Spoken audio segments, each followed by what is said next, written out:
നമ്മൾ നേരത്തെ പറഞ്ഞൊരു വാർത്തയുടെ അപ്ഡേഷനാണ് വന്നിരിക്കുന്നത്. ഹോട്ടലുകൾ, റെസ്റ്റോറന്റുകൾ പോലുള്ള വ്യാപാര സ്ഥാപനങ്ങൾക്ക് വാണിജ്യ സിലിണ്ടറുകളുടെ വിതരണം നിർത്തിവച്ചതായി all India LPG distributors federation അറിയിച്ചിട്ടുണ്ട്. അത്യാവശ്യ വിഭാഗത്തിൽപ്പെടുന്ന ഉപഭോക്താക്കൾക്ക് മാത്രം വിതരണം നടത്താനാണ് നിർദ്ദേശം. മൊത്തത്തിലുള്ള സ്ഥിതി മെച്ചപ്പെടുന്നത് വരെ തീരുമാനം തുടരും. ജോയ്മോൻ ജോസ് വിവരങ്ങളുമായി നമുക്ക് പോണ്ട്. ജോയ്മോനെ, കുറച്ച് മുൻപ് നമ്മൾ ഈ ഹോട്ടൽ ഉടമകളോട് സംസാരിച്ച് അവരുടെ വിഷമങ്ങളൊക്കെ പറഞ്ഞതേ ഉള്ളൂ. തൊട്ട് പിന്നാലെ ദേ വലിയൊരു വൻ പണി വന്നിരിക്കുന്നു.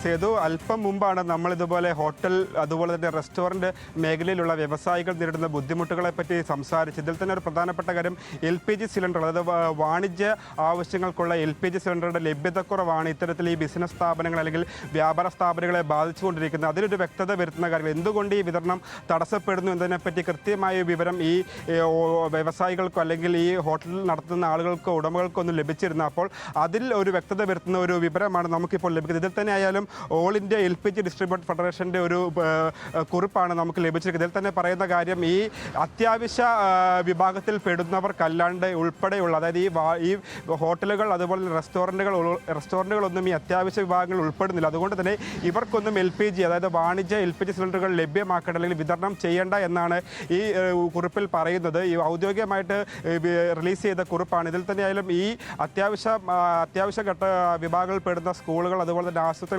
ഇളവ് നൽകിയിട്ടുണ്ട്.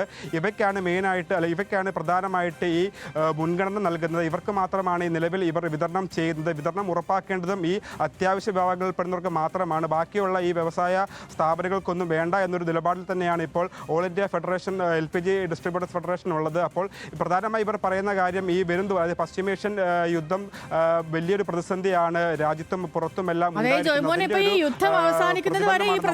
അതുപോലെ നമ്മുടെ സംസ്ഥാനത്തും അനുഭവപ്പെടുന്നത്. ഇതിൽ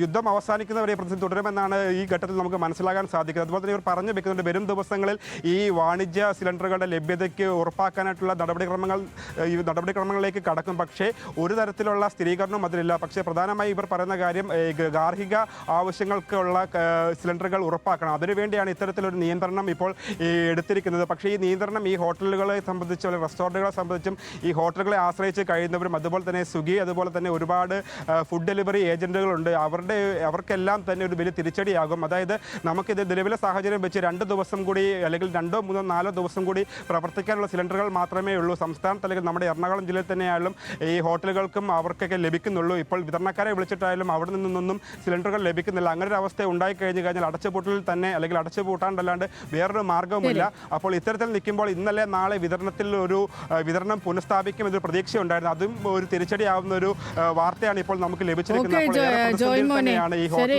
പറഞ്ഞ പോലെ തന്നെ ഈ വാണിജ്യ വ്യവസായ മേഖലകളിലൊക്കെ ഒരു ഇടുത്തി എന്ന് പറയാൻ പറ്റുന്ന ഒരു തീരുമാനമാണ് ഇപ്പം വന്നിരിക്കുന്നത്. മാത്രമല്ല ഇതിന്റെ ഒരു പുതിയൊരു അപ്ഡേഷൻ കുറച്ച് പറയുവാണെങ്കിൽ അടിയന്തരമല്ലാത്ത മേഖലകളിൽ വിതരണം നിർത്തിവെക്കാനാണല്ലോ ഇപ്പം LPG ഫെഡറേഷൻ നിർദ്ദേശം നൽകുക. അതേപോലെ തന്നെ ആരോഗ്യ പ്രതിരോധ മേഖലയിൽ ഉൾപ്പെടെയുള്ള അടിയന്തര സേവന മേഖലയിൽ പക്ഷേ വിലക്കില്ല എന്നൊരു കാര്യം കൂടി ഇതിൽ വരുന്നുണ്ട്. എങ്ങനെയാണെങ്കിലും ഹോട്ടൽ മേഖലയിലൊക്കെ പ്രവർത്തിക്കുന്നവരെ സംബന്ധിച്ച് വൻ ആദ്യമായിരിക്കും ഇനിയിപ്പോൾ ഈ യുദ്ധം തീരുന്നത് വരെ. നമുക്കിപ്പോൾ